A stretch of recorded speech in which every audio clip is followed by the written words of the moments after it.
최근 한국 경제 성장률 전망이 3.2%까지 올라갔다는 소식이 나왔습니다. 숫자만 보면 경제가 꽤 좋아지는 것처럼 보입니다. 그런데 현실에서는 조금 다른 목소리가 나옵니다. 취업은 왜 이렇게 어렵지? 월급은 그대로인데 생활비는 왜 이렇게 많이 들지? 경제가 좋아진다는데 나는 왜 전혀 체감이 안 되지? 이런 생각을 하는 분들이 많습니다. 그렇다면 경제 성장률과 실제 생활의 느낌은 왜 다를까요? 오늘은 그 이유를 쉽게 설명해 보겠습니다. 먼저 경제 성장률이 무엇인지부터 간단히 보겠습니다. 경제 성장률은 나라 전체에서 만들어낸 재화와 서비스의 규모가 얼마나 늘었는지를 보여주는 숫자입니다. 쉽게 말하면 나라 전체의 경제 파이가 얼마나 커졌느냐를 보는 것입니다. 그런데 중요한 점이 있습니다. 경제 파이가 커졌다고 해서 모든 사람이 똑같이 좋아지는 것은 아닙니다.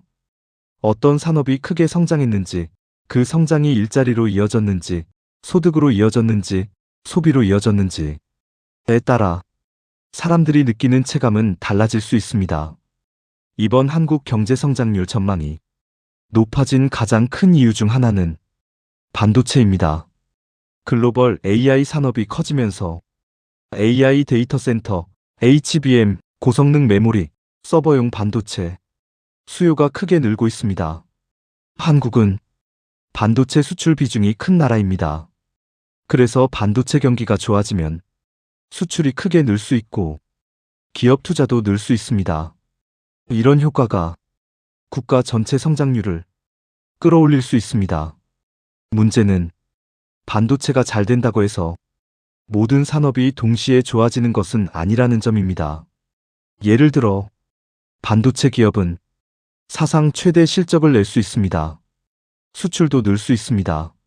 하지만 자영업자나 건설업 종사자, 청년 구직자는 그 호황을 바로 체감하지 못할 수 있습니다.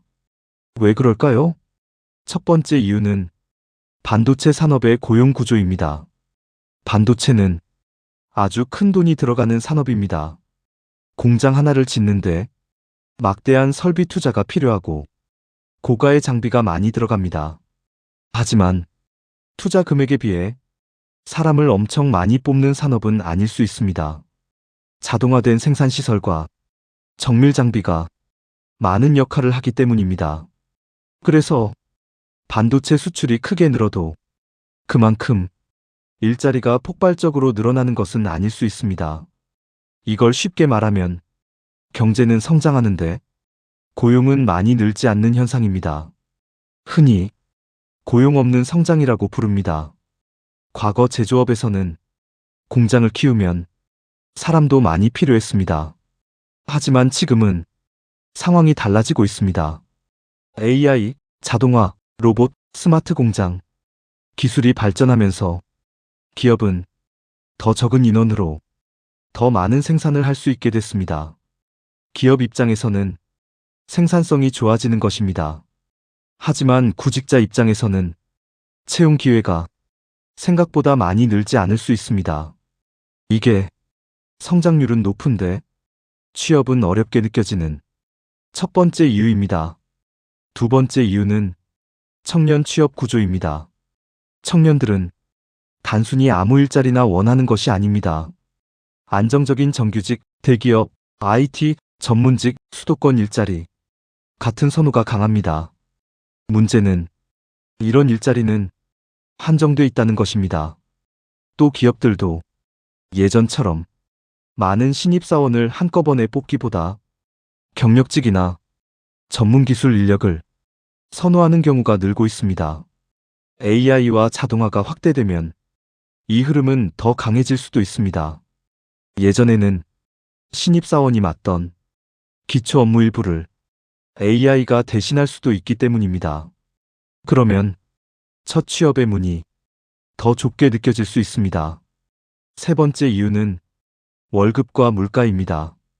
경제가 성장해도 내 월급이 크게 오르지 않으면 체감은 달라지지 않습니다. 특히 생활비가 함께 오르면 더 그렇습니다. 예를 들어 월급이 2% 올랐는데 식비, 주거비, 교통비, 외식비가 3% 이상 올랐다면 실제로 쓸 수 있는 돈은 오히려 줄 수 있습니다. 그래서 경제 전체는 성장해도 가게 살림은 더 팍팍하다고 느낄 수 있습니다. 사람들은 GDP 숫자보다 마트 가격을 더 자주 봅니다.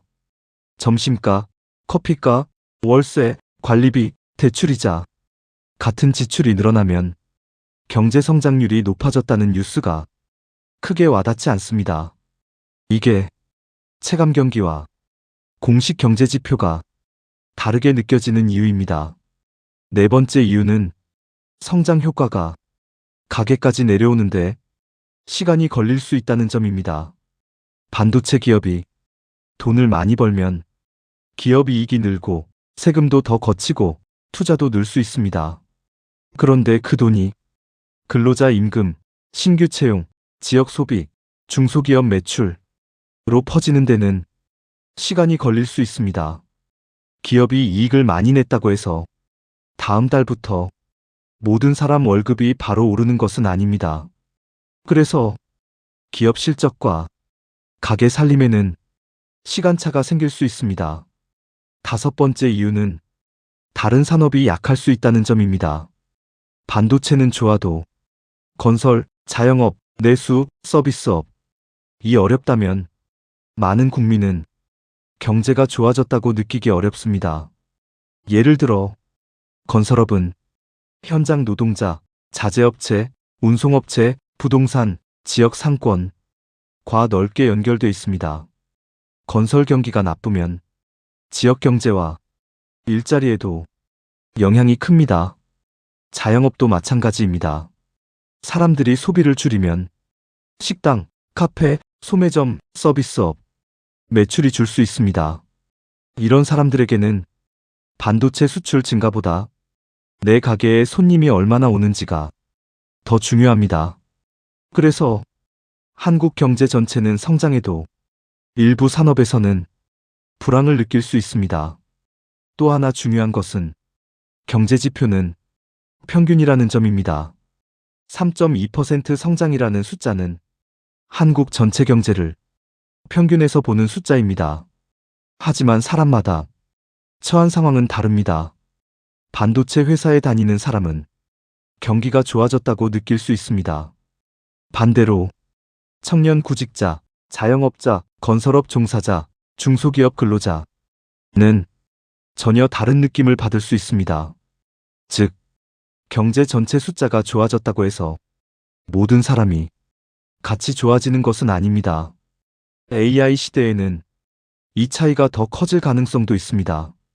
AI와 자동화가 발전하면 기업은 같은 인원으로 더 많은 일을 할 수 있습니다. 생산성은 올라갈 수 있습니다.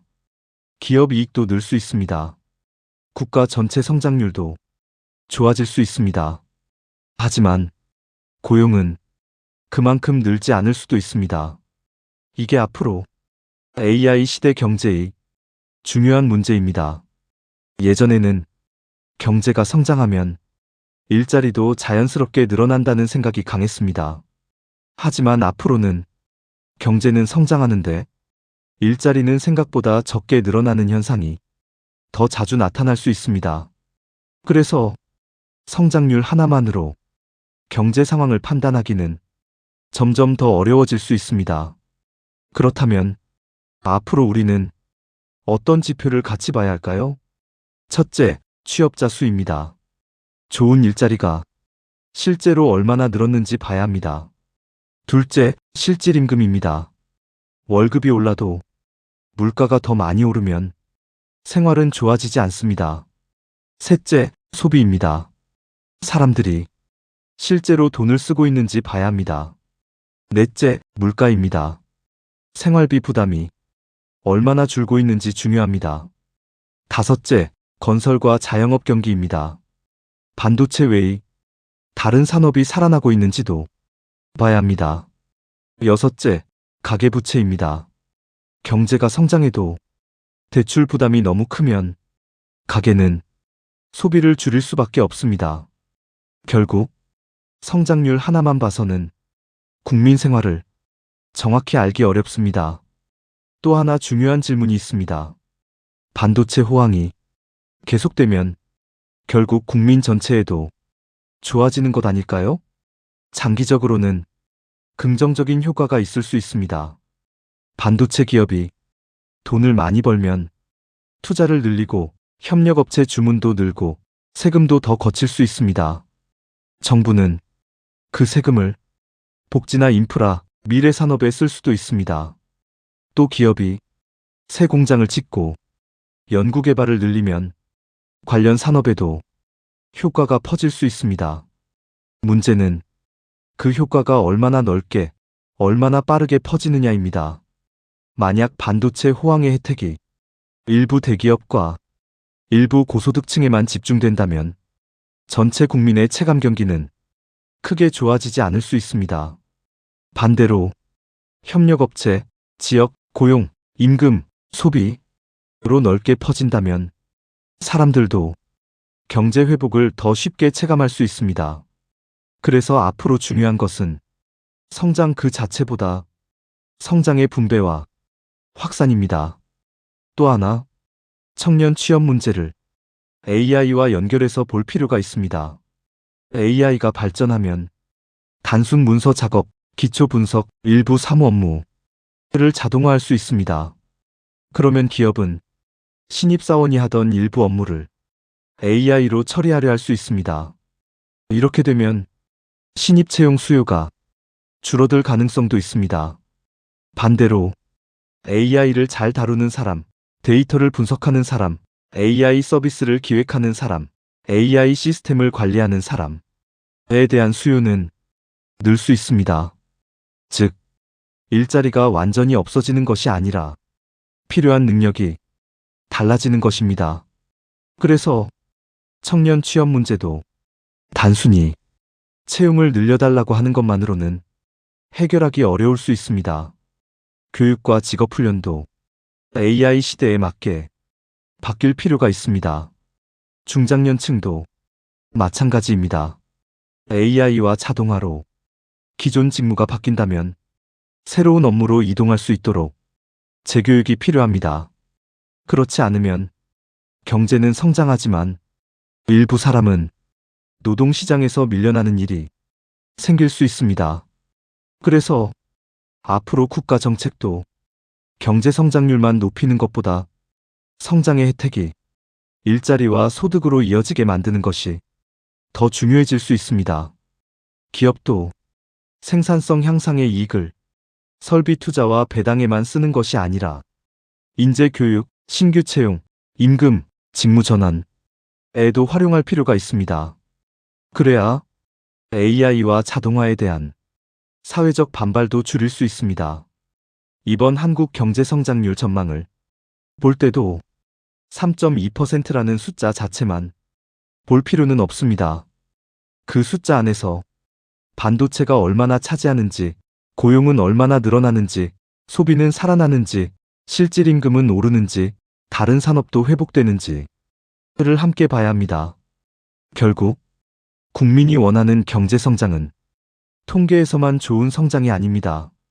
취업 기회가 늘고, 월급이 오르고, 생활비 부담이 줄고, 자영업 매출이 살아나고, 지역 경제가 좋아지는 성장입니다. 그래야 사람들도 정말 경제가 좋아졌구나 라고 느낄 수 있습니다. AI 시대에는 경제 성장의 모습도 달라질 가능성이 큽니다. 더 적은 사람이 더 많은 생산을 할 수 있습니다.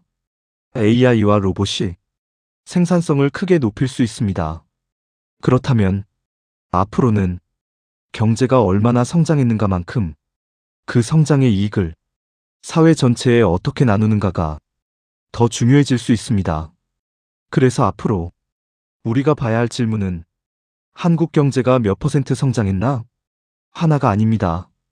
더 중요한 질문은 그 성장으로 좋은 일자리가 얼마나 만들어졌나? 우리 월급과 생활은 실제로 나아졌나? 입니다. AI 인사이트 연구소에서는 AI 기술뿐 아니라 AI가 경제, 일자리, 산업, 생활을 어떻게 바꾸는지도 누구나 쉽게 이해할 수 있도록 계속 정리해 드리겠습니다. 영상이 도움이 되셨다면 구독과 좋아요, 알림 설정 부탁드립니다.